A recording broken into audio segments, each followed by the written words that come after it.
This is another update video, and I am ready to reinstall the steering column in my Corvette. Now this thing has been out of the car for, oh my gosh, at least 2 years.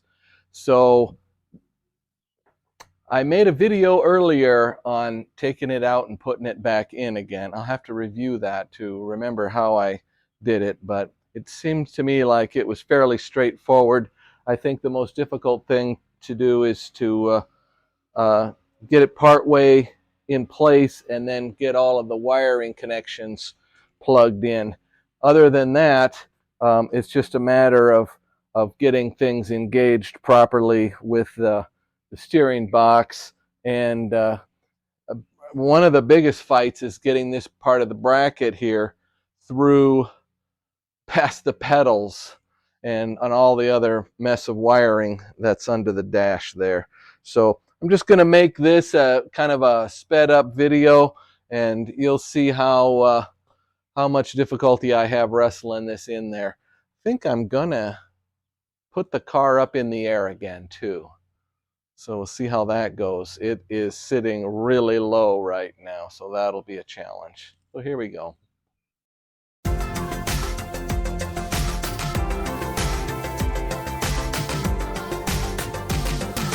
You're watching On the Mark with Mark. As you may recall from my previous video, I've been having trouble with this rod. It doesn't want to be able to be pushed by the cable from the gear shift lever. And I've been trying to figure out a way to make sure that it'll work right.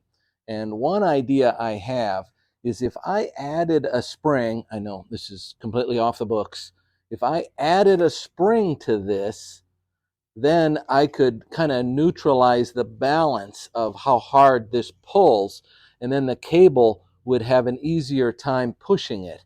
So in order to be able to put a spring on here, I'm going to drill some holes in here. I only need one hole, but I don't know exactly where I'm going to hook it to, if this idea even works. So I'm going to drill 3 small holes in this rod here, this bar, and then when I get it put in, if I can figure out a way to get some kind of a spring on there, that might be a fix.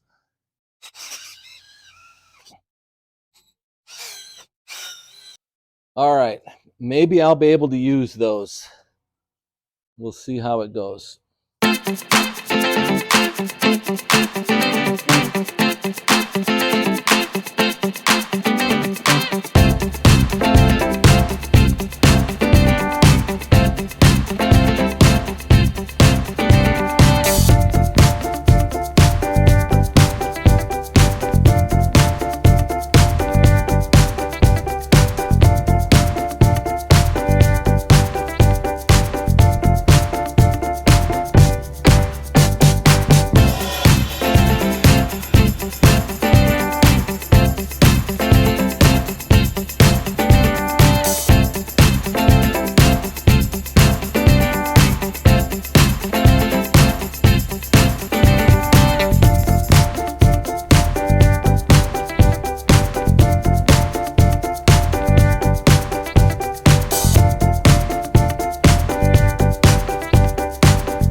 is a relatively cool night in the garage. It's only 80 degrees out here, but the humidity must be 85–90%. I am really sweating here.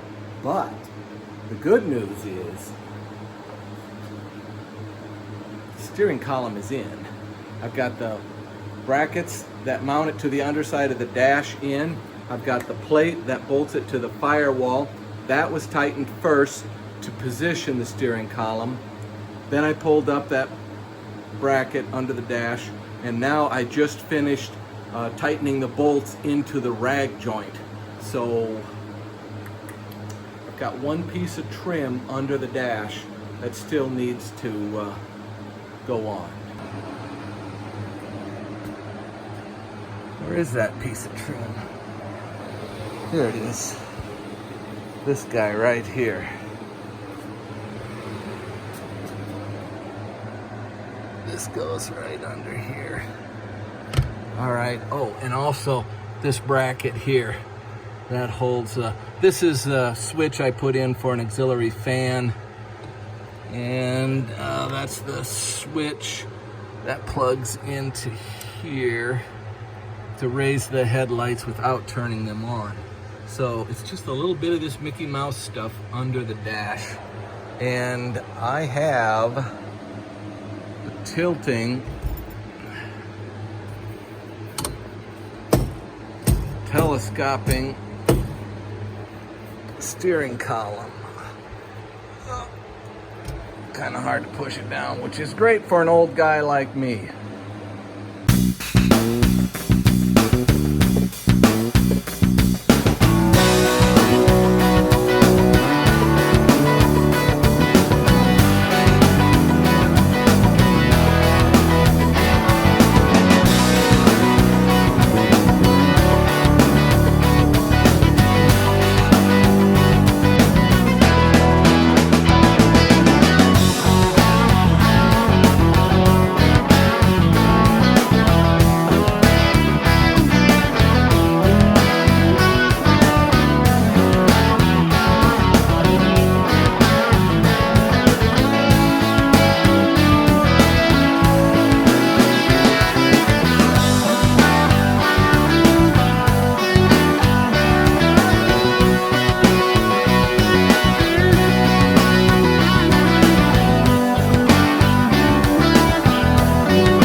Well, I'm one step closer to being able to drive this Corvette. Steering column is in now. Now I'm going to start working on the master brake cylinder and my line lock, and then there's that proportioning valve in there. I'm going to be plumbing those things. So once that gets put on, I'll be able to bleed the brakes and drive it. Hard to believe, I know. Things are going well. Thanks for watching, and please like and subscribe. Thank you.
Good, good, good.